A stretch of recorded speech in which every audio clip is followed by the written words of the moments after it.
Oke, selamat pagi Bu Vivi. Hari ini saya Prisco Fernando dari Destinasi Pariwisata akan mempresentasikan tentang dampak COVID bagi wisata. Sebelum kita bahas lebih dalam apa dampaknya, kita perjelas apa itu definisi dari pariwisata. Pariwisata itu terdiri dari dua kata, yaitu pari dan wisata. Pari itu artinya banyak atau berkali-kali, sedangkan wisata adalah perjalanan. Nah, jika kita simpulkan, pariwisata adalah kegiatan perjalanan yang dilakukan berulang kali dari suatu tempat ke tempat lain di luar tempat tinggalnya. Lalu kita akan ke definisi turis. Turis atau wisatawan adalah setiap orang yang berpergian dari tempat tinggalnya untuk berkunjung ke tempat lain dengan menikmati perjalanan yang dikunjunginya.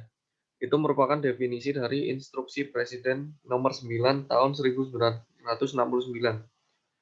Berdasarkan data yang ada dari Instruksi Presiden Nomor 9, dapat kita simpulkan ciri wisatawan itu yang pertama, perjalanan yang dilakukan lebih dari 24 jam.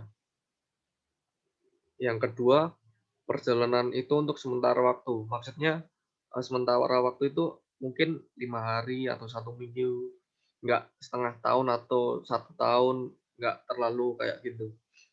Yang ketiga adalah tidak mencari nafkah. Artinya eh, wisatawan itu ya emang bener-bener real buat nikmatin perjalanannya, bukan buat nyari uang atau nafkah. Oke, sekarang kita ke definisi COVID-19. COVID-19 ini merupakan virus yang sedang muncul di penghujung akhir tahun 2019. Virus ini memiliki rasio penularan yang sangat tinggi, namun dengan rasio penularan yang tinggi itu kematian yang dihasilkan kurang dari 1%. Artinya virus ini tidak semenakutkan SARS atau MERS. Tapi dampak yang dihasilkan juga karena penularan yang cepat ini, maka banyak daerah yang melakukan lockdown atau PSBB yang saat ini sedang dilakukan oleh beberapa negara atau di Indonesia itu sendiri.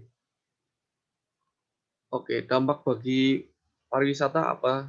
Yang pertama, penutupan objek wisata. Dua, pembatasan pengunjung. Ketiga, kunjungan berkurang.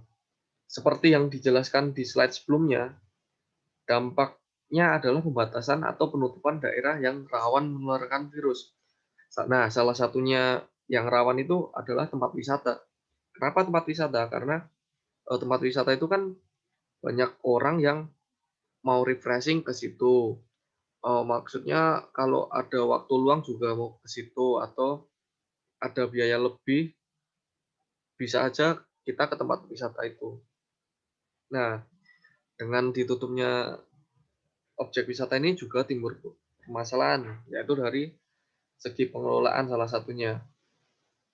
Ya, yang harusnya misal biasanya wisata itu buka dari hari Senin sampai Minggu dari jam 7 pagi misal sampai jam 6 sore. Nah, karena ada PSBB ini, maka jamnya bisa terpotong atau enggak eh, kunjungan wisatawan juga terpotong, bisa juga penutupan tempat. Soalnya ada beberapa tempat yang emang harus ditutup kayak di daerah Jogja. Di Kulon Progo dulu saya pernah waktu emang COVID di bulan Agustus itu ada beberapa tempat yang buka, ada beberapa tempat yang tutup karena COVID ini. Nah, kalau ditutup kan pengelolaan juga eh, pengelolaan pemasukannya kan nggak ada. Tapi kan kita di sisi pengelolaan mereka kan harus bayar listrik, bayar air atau bayar keperluan yang biasanya setiap bulan itu ada. Nah, permasalahan itu yang digagas pemerintah. Jika terlalu lama ditutup, mungkin aja pengelola lahan wisata itu bisa bangkrut atau malah utangnya menumpuk kayak yang sedang terjadi di wisata Umbul Ponggok.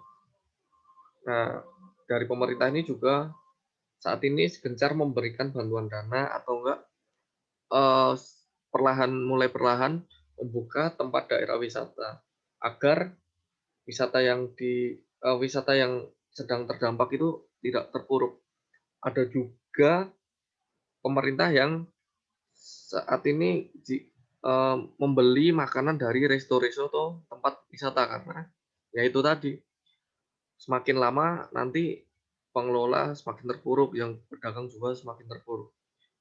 Oke, sekian dari presentasi saya, Bu Vivi.